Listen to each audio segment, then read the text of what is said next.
Hey guys, what is up? Kit here of Burn 1 with the Shadowverse Evolved channel, bringing you a deck profile since Cosmic Mythos just released.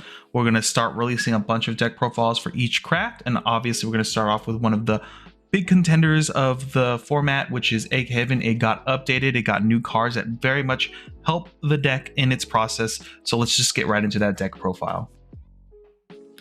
Alright, so here is the deck. We'll go ahead and get right into it. As you see, we have a few new additions along with something that I think is a little spicy and people won't really be looking at in the beginning, but I think they'll soon realize that it is a perfect piece in this deck.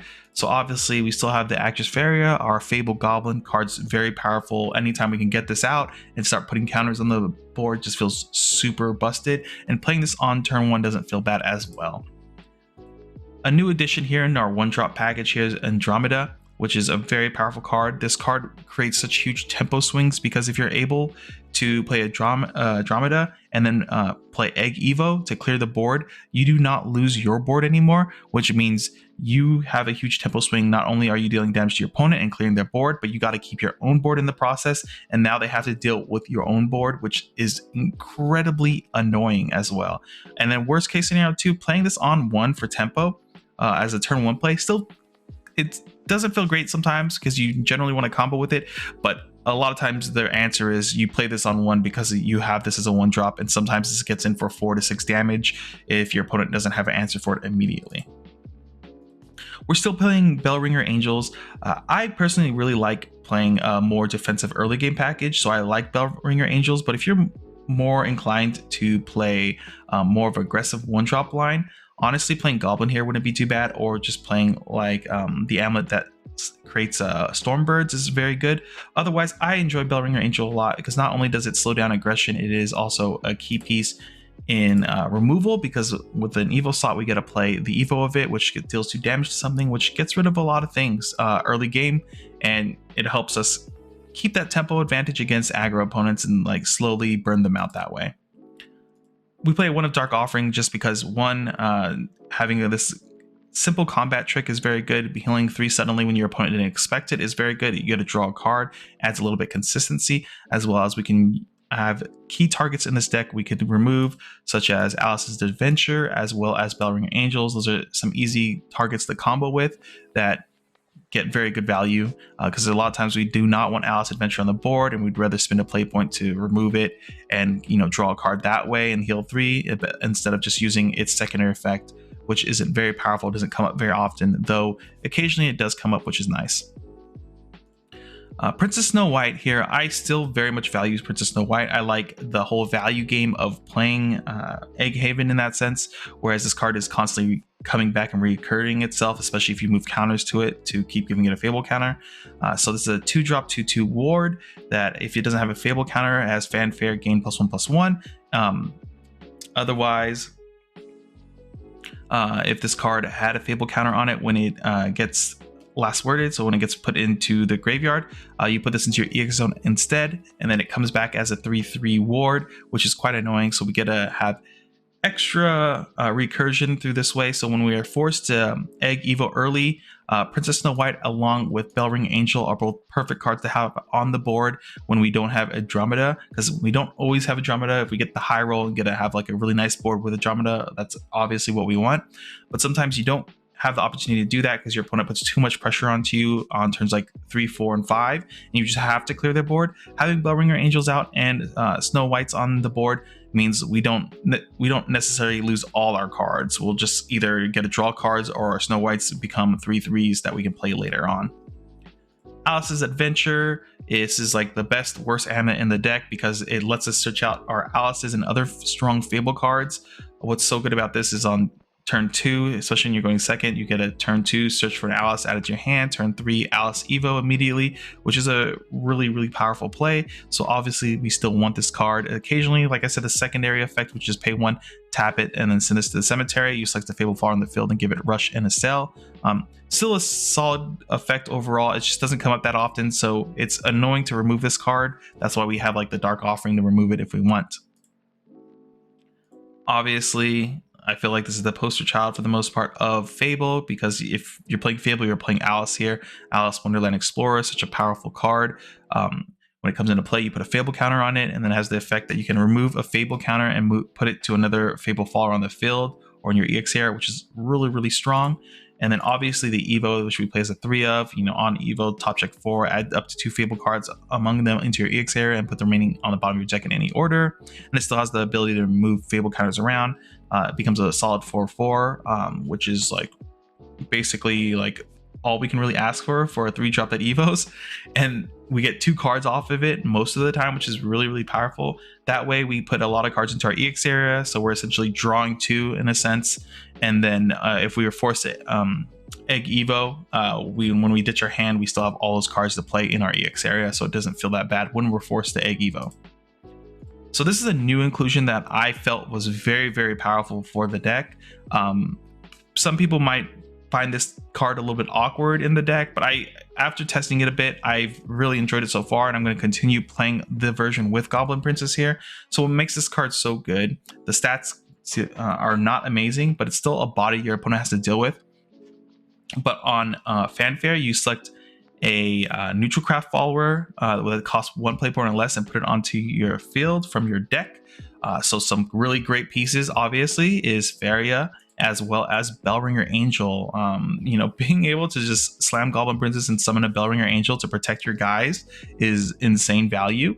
Not only that, whenever you need to get an extra Fable counter and there's no way for you to like really get one, I mean, Goblin Princess, if you have the play points to Goblin Princess, pull out a Faria from your deck and then immediately give like Tin Soldier an extra Fable counter and so forth, is just really, really strong in general and insane to me. So that's why I really like the card. And not only does that, but it presents a body on the board, which is really strong, and it lets you go a little wide pretty quickly. So that's why on turn 4, you can do plays like Andromeda, Egg, Evo to just clear the board, and you still have a board, and your opponent just has to deal with it and eat the damage that comes with it. What's really good too is the Evo itself on Goblin Princess is still very powerful, because on Evo you get a Goblin King token into your EX area, which is a 4-drop 6/6 follower with ward that has Fanfare. Each other Goblinoid follower on your field gets +1/+1, which means if you still have the Goblin Princess on the board, when you're able to present Goblin King onto the board, then it becomes a 4/3, which is a very respectable power level. Because not only that, a lot of times you will Goblin Princess, summon Bellringer Angel, Evo, have the Goblin King in the back, and if your opponent can't get through, then you pull the Goblin King up, and that's a lot of damage they have to deal with. And even if they, for example, con flag after you that, the Goblin King will still be a 6/1, and like if they do that on turn 5 or even turn 6, that kind of wastes their entire turn, and they still have the 6/1 that they're going to have to eat damage from the following turn, which is quite annoying. It's one of the reasons I think Goblin Princess creating the Goblin token is Goblin King token is so powerful, is because it's out of range of con flag, which is insane. And also your opponent's Humpty Dumpties as well if you play the mirror. Well, this is the key piece of the deck, Humpty Dumpty here. Obviously 3-drop 3 evolves for free. We play 3 of the Evo, obviously, because it's so powerful. On Evo, deal 5 damage to each follower on the field. That includes yours. That's why Andromeda is so powerful, stopping our followers from taking 5 damage. And then we deal 3 damage to each enemy leader, which is very powerful, and you have to discard your hand, unfortunately, because this effect is too powerful. But this is the way we start chipping away at our opponent, clearing the board, and we build huge tempo off of plays where we Humpty Dumpty Evo, and then with Andromeda on the board to keep our board and our opponent doesn't. Tin Soldier is how we kind of machine gun down enemy followers if need be, but also a lot of the time this card becomes a win condition in itself, because we can ping our opponent for 2 for every Fable counter on it, which is insane, because we can build up a lot of Fable counters on this card fairly quickly through other means as well. If you've been playing since set 3, you know. Next, we have Explosion. This is like a card that it's like I have a love and hate relationship with it. Sometimes it's amazing, sometimes it's not. It kind of depends how many eggs you just have in your cemetery as quickly as possible. It deals X damage, where X is that number of explosions and Humpty Dumpty in your cemetery +1. So sometimes it's very, very powerful, sometimes it's not. Once again, it does combo with Andromeda, so you can keep your board if you Explosion for like 4, and then you play the Andromeda on the board. Your guys will live and your opponents will not, and they will take a lot of damage.